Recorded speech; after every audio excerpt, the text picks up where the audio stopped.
Shalom, shalom, Maman Sarah, notre Maman Sarah à nous.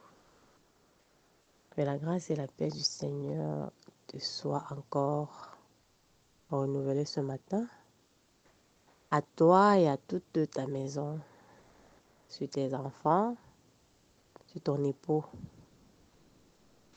Je viens par ce voice faire deux témoignages. J'ai deux témoignages. Le premier, je pense à le faire depuis, mais après ça m'échappe. Je comptais le faire depuis, après ça m'échappe. Bon, je ne l'ai pas d'abord fait parce que j'étais un peu souffrante et la voix ne sortait pas bien. J'ai remis à plus tard, quand ma voix sera un peu plus audible. Ça concerne mon baptême du Saint-Esprit. Parce que le Seigneur m'a baptisé du Saint-Esprit le 21 avril 2024. Je me rappelle encore très bien de cette date. Parce que c'était la veille du repas du Seigneur de la Sainte Seine. C'était la veille du repas du Seigneur. Et avant ça, je me posais la question, puisque depuis quelques années que le Seigneur par sa bouche demandait qu'on réclame le baptême du Saint-Esprit. Je me posais la question à savoir, Seigneur, est-ce que j'ai ton Saint-Esprit? Et je n'avais pas de réponse. Je n'avais pas de réponse de oui ou non. Je ne voulais pas me fier à mes manquements pour dire peut-être que je n'ai pas le Saint-Esprit. Puisque je regardais les Corinthiens, je voyais leur façon de vivre. Et malgré qu'ils avaient le Saint-Esprit, je voyais leurs manquements. Et je disais, le Saint-Esprit n'empêche pas qu'on puisse avoir encore certains manquements. Donc je ne voulais pas regarder à mes chutes, à mes manquements, à mes désobéissances pour dire que je n'ai pas le Saint-Esprit. Du coup, je m'interrogeais que Seigneur, est-ce que j'ai ton Saint-Esprit? Bon, je n'avais pas de réponse. Et puis c'était une question aussi que je ne m'attardais pas trop dessus. Je m'interrogeais juste de temps en temps. Quand j'écoutais les enseignements, le frère disait de moi, il faut qu'on a besoin du Saint-Esprit à cette heure. Quand j'écoutais, je me disais aussi, est-ce que j'aime le Saint-Esprit? Après, je dis, je ne m'attardais pas trop sur la question en fait. Et du coup, je n'avais pas de réponse en fait. Et ces temps-ci, depuis depuis décembre 2023, c'était beaucoup plus insistant. Le Seigneur, par la bouche de son serviteur, demandait, nous interpellait encore beaucoup plus à demander le Saint-Esprit. À demander le Saint-Esprit. À demander le Saint-Esprit. Jusque-là, moi, je disais, je crois que j'ai le Saint-Esprit. Sans vraiment que je puisse dire que, bon, j'ai eu le Saint-Esprit tel jour. Ou voilà comment, quand j'ai eu le Saint-Esprit, ça s'est passé. Pourtant, je voyais bien dans la Bible comment, quand les gens avaient le Saint-Esprit, il y avait une manifestation particulière. Il y avait quelque chose de particulier qui leur arrivait. Où on mentionnait quand même. Mais moi, je ne pouvais pas vraiment dire que voilà comment j'ai eu le Saint-Esprit, voilà comment ça s'est passé, voilà, c'était tel jour. Mais je me disais, moi, j'ai le Saint-Esprit, puisque je ressentais à moi que je ne peux pas me détacher du Seigneur. Je ne peux pas me détacher du Seigneur. Et du coup, je me convainquais que quelqu'un qui ne peut pas se détacher du Seigneur n'a pas le Saint-Esprit comment. Et je restais moi sur ça, donc je ne m'attardais pas trop sur ça. Pendant le mois d'avril, donc, je me suis réellement posé la question. C'est comme si, dès le début du mois d'avril, j'ai commencé véritablement à m'interroger que mes seigneurs, par rapport à moi, tu es en train de demander à ton église, à ton peuple de demander le Saint-Esprit. Et tu as promis que si tes élus demandent, tu ne leur refuseras pas. Donc ça veut dire que si on demande, tu ne vas pas refuser. Mais maintenant, par rapport à moi particulièrement, est-ce que j'ai ton esprit ou je n'ai pas? Et je n'avais pas toujours de réponse. À un moment, j'ai dit, d'accord, ça va. Seigneur, si c'est que je n'ai même pas ton esprit, je vais orienter mes prières dans deux sens.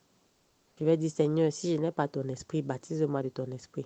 Et si j'ai ton esprit, remplis-moi de ton esprit. Et c'est donc comme ça que moi je priais. Pendant que les gens demandaient, Seigneur, baptise-moi de ton esprit, moi je disais, Seigneur, si je n'ai pas ton esprit, baptise-moi de ton esprit. Si j'ai ton esprit, si je suis déjà baptisé de ton esprit, remplis-moi de ton esprit, parce que les deux, c'est pour ta gloire. Et c'est comme ça donc que je priais, c'est comme ça que je priais, c'est comme ça que j'orientais mes prières. Le 21 avril, donc, c'était un dimanche, et on était en assemblée. Et le Seigneur a commencé à se manifester. Les frères, les conducteurs nous entraînaient dans la présence du Seigneur, nous entraînaient. Le Seigneur a commencé à se manifester. Et subitement, j'ai commencé à sauter. Je sentais comme un feu qui m'embrasse dans tout mon être.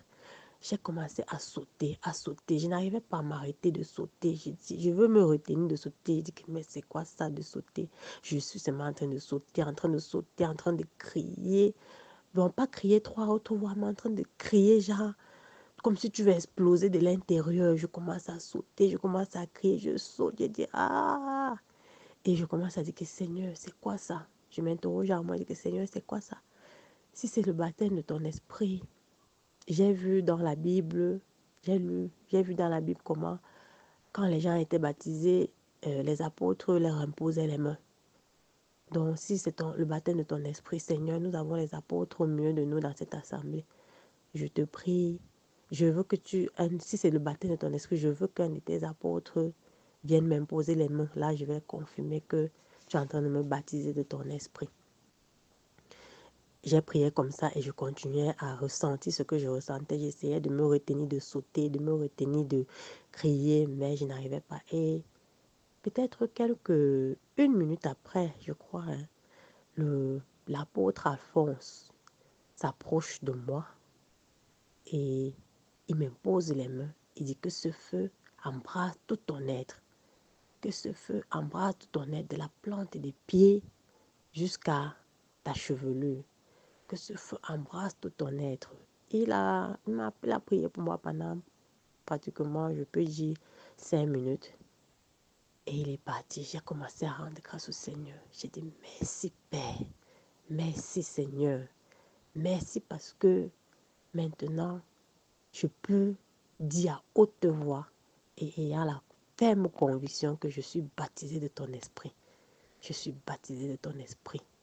Là maintenant, si on me demande, tu es baptisé du Saint-Esprit, je peux dire oui, parce que je sais à quel moment j'ai été baptisé du Saint-Esprit et comment ça s'est passé. Donc, que toute la gloire revienne au Seigneur. C'est un témoignage que je voulais faire depuis, mais par la suite, j'ai été un peu souffrante, la voix ne sortait pas bien. J'avais la grippe qui me dérangeait. Et après ça, ça m'est sorti de l'esprit. Donc, avant de faire l'autre témoignage, j'ai d'abord voulu faire ce témoignage-ci. Que toute la gloire revienne au Seigneur, qu'il soit glorifié. Je suis heureuse. Et par la suite même, après ce baptême, après quand l'onction m'a lâché, ce jour-là, j'ai ressenti un désir profond en moi de rester dans le silence. Oui, ce n'est que le thème que je peux emprunter. Donc, de rester dans le silence, genre, tu es assise, tu es en paix, tu observes seulement. C'était ce qui montait en moi. Je disais, Seigneur, je veux rester dans le silence. Je ne veux même pas parler. Je ne veux même pas bavarder. Je ne veux même pas m'occuper de n'importe quoi sur la terre ici. Je veux juste rester là assise, à contempler, à méditer, à penser dans ma tête. Donc, c'était une sensation bizarre. Une sensation bizarre. Tu veux seulement rester silencieuse. Je veux seulement rester silencieuse. Je ne veux pas parler. Jusqu'à même à la fin de l'assemblée, c'était difficile pour moi de parler, mais comme je suis habituée à parler, c'est comme s'il fallait que je parle. Mais mon être intérieur ne voulait pas parler. Voulait juste rester assise à observer les gens, à voir ce que le Seigneur est en train de faire au milieu des gens, à contempler même, à méditer en moi, à penser, donc juste silencieuse et assise. J'ai désiré ça, rester comme ça, même un bon bout de temps. Au point où dans mon être, je disais, ouais Seigneur, si je peux m'éloigner même pour 2 semaines, et je reste quelque part justement en train de d'observer, de méditer dans mon esprit, de rester silencieuse. Mais il fallait bien s'occuper. Et jusqu'à présent, jusqu'à ce jour, c'est toujours ce profond désir qui est en moi de rester silencieuse, à observer juste les choses, à voir les choses se passer devant moi, à méditer dans mon esprit, à méditer peut-être les choses du Seigneur. Je ne sais pas, à méditer, quel que soit des choses de la vie, les choses du Seigneur. Donc, mon être entier, mon être intérieur désire être dans le silence. Voilà, c'était ça mon témoignage par rapport à mon baptême du Saint-Esprit. Que l'honneur et la gloire reviennent au Seigneur et qui m'accorde vraiment d'entrer dans ce silence-là. Shalom.